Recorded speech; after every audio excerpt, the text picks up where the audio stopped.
does seem to me to be a great topic for Teachers' Day, and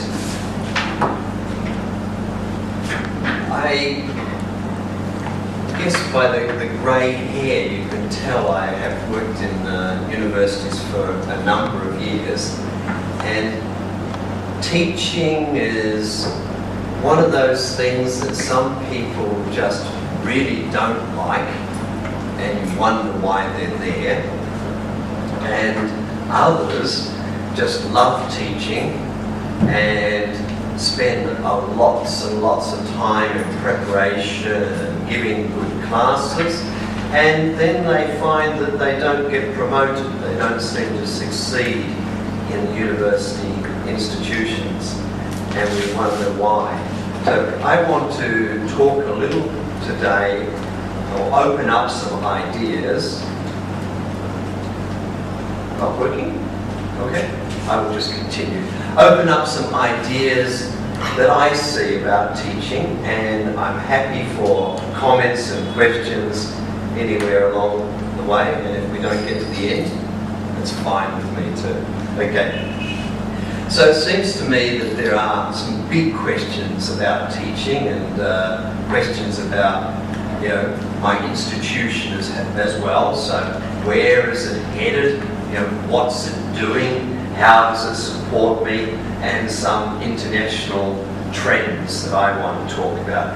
The sort of big questions about teaching and pedagogy and how to do things, that's really just not my area, so I'm not going to try and talk about that.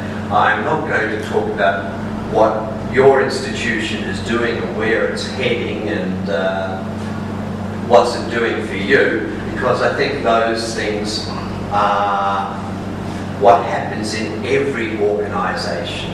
Right? And it is important to understand where the institution's going, what part you're playing in it, and where you fit in those things. But for me, I think that the big issue is a personal one about my passion for being an academic. Do I really want to be an academic, or am I here because nobody else wanted me? I'm not sure. It's, you know, why did I end up in a university? Why do I want to be there? Why do I want to work with students? Why do I want to contribute to society through what I do? And that's about my passion. And I think everybody has to have that sort of fire that they really want to do it. And in my little department, when people come to work and someone says, "Oh, how are you feeling today?" and they say, "It's another day," then I ask them to come and talk to me, because I don't want people in my organisation that think Monday, 5 days to go to the weekend. If that's how we feel about it, then I think we're in the wrong place, and maybe we should be working in the public sector or in the private sector, or just build a batch and goer and do some surfing or something else. You know, if you don't feel like teaching is what you want to do, then I think you need to be somewhere else. Right, so I think there are a number of trends in the international market around teaching, and as an academic appointee in universities. So the first thing I think are the drive for institutions to gain international accreditations, that they want to be seen as major institutions on the world stage. So you have associations of schools of business, corporate schools of business, AMBA is American MBA Association, and EQUIS, I wrote down a bit of paper because I knew I'd forget, is the European Quality Improvement System, which is the European accreditation system for tertiary institutions. So I see a lot of institutions in New Zealand and Australia trying to pick up those accreditations.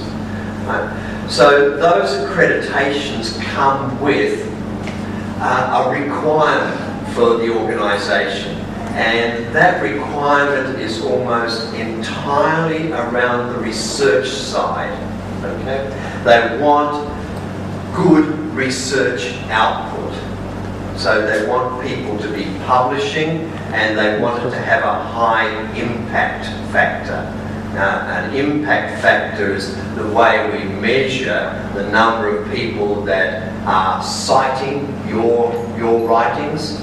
So if you write an article and nobody ever cites it, what significance has that had? How have you contributed? So the impact factor is important. They also ask about the international collaboration, international connections of the university or the organisation. How does it connect with other organisations? Are people engaged in international-based research, or is it just local? So they try to encourage, well, they don't encourage, they require that international connectedness. They also want to see very detailed research plans. They want individuals to have a research portfolio which says what they're working on, what they have recently achieved, and for projects for which you are looking to start, when you're going to start, when it's going to finish, what you're going to do with the output along the way, which conference you will go to, what journal you're going to submit to. So they're looking for quite detailed information about individual researchers. So again, in my university, every individual has to have a portfolio. They have to keep it in a particular format that the university prescribes, and you are held accountable twice a year as to whether you've reached the milestones, we use that expression, along the way, whether you have achieved what you said you were going to achieve. So a lot of drive there. Right. And it seems to me then, after those big three, the research output, the international collaboration, and the individual's research plans, which is three in a trilogy, a fourth one is sort of tacked on. And if the fourth in a trilogy doesn't make sense to you, it shouldn't. But there was a piece of literature which is reasonably famous in English, which was about the Hitchhiker's Guide to the Galaxy, which was a 3-book series, and then he wrote the 4th book to the trilogy, and then he wrote the 5th book to the ever-expanding trilogy. And so that 4th book and 5th book to an expanding trilogy is just a common expression in English, so it's a play on words. Oh, wrong way. Okay. So what can we do as individuals to enhance our research capabilities?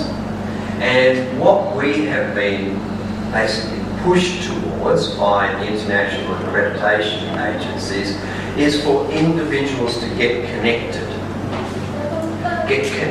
to other researchers. Okay. And so you can do that by going to a conference and meeting people, collecting business cards, and if you're like me and you have a collection of business cards to people that you promised to write to and you never did, that's not very helpful. So if you get business cards, you need to get in touch, and you need to manage that process of staying in touch. Do some of you use LinkedIn? Yeah, social network. I think that's a really useful way of finding good academics and to write to them and ask to get connected to them so that you then can monitor what their research they're doing. If you're into social networks and you're into Twitter, then that's also a good way, because you can search for people in particular areas. So if you write corporate governance into the question box, you'll get a whole series of people who are tweeting in that corporate governance area. Now, some of them will be professionals, some will be politicians, but others will be academics. And so you can connect to them and you can just watch what they're talking about over a series of weeks and then email them. You know what's on their mind and you've got a reason then to connect and approach them. And so I think that's a way of using social media if you're interested. And so then if you do approach someone, how do you make this work? Well, I think it's important that you ensure there's value in it for them, right? So if you come along and say, can you help me with something? 2 steps backwards, you know, they've probably got lots of people who do that to them and they're not going to want that. So you need to be able to put a proposition to a person that is going to add some value to them. So you really want to say, well, I'm interested in this area, and you need to know that they're interested in it too before you say it. I'm interested in this area, and in the Indian context it seems like this, but in the US it seems different. Assuming they're American, right? In the US it seems different. I would like to do something that compares these two. I was wondering whether you would be happy to work with me on this and sort of review the work as we go along towards the end of having a joint article out of this. Right, well, they'd be silly to walk away from that. It's like a gift from you to them, and we say you don't look a gift horse in the face. So if somebody offers you a gift, you shouldn't decline it. And I think academics are basically human. So if they're offered this, they're likely to say yes. But do the homework beforehand, know what they're interested in, know what data you have around that could work, and then go forward with it so it should be attractive to them. The other thing I think that's important is not to try and be we say jack of all trades, try to be good at everything, and then we also say a jack of all trades but master of none, yes. And so you need to master some areas. So I just want to give an example in finance and corporate governance. So define the question. What exactly is the question that you're interested in? And then use a method that you understand. And I think that's really important to have a method that you can apply to this. So as I said at the beginning, there's lots of big pedagogical issues about teaching and what teachers do, and I know nothing about that other than my own experience. So I've never read about the pedagogy of teaching, so I wouldn't want to talk about that, and I wouldn't really want to research in that. Finance, I think, is wonderful. I enjoy it immensely. So I like to look at finance topics, and I will apply finance methods to all sorts of things. And the slide show that I had just before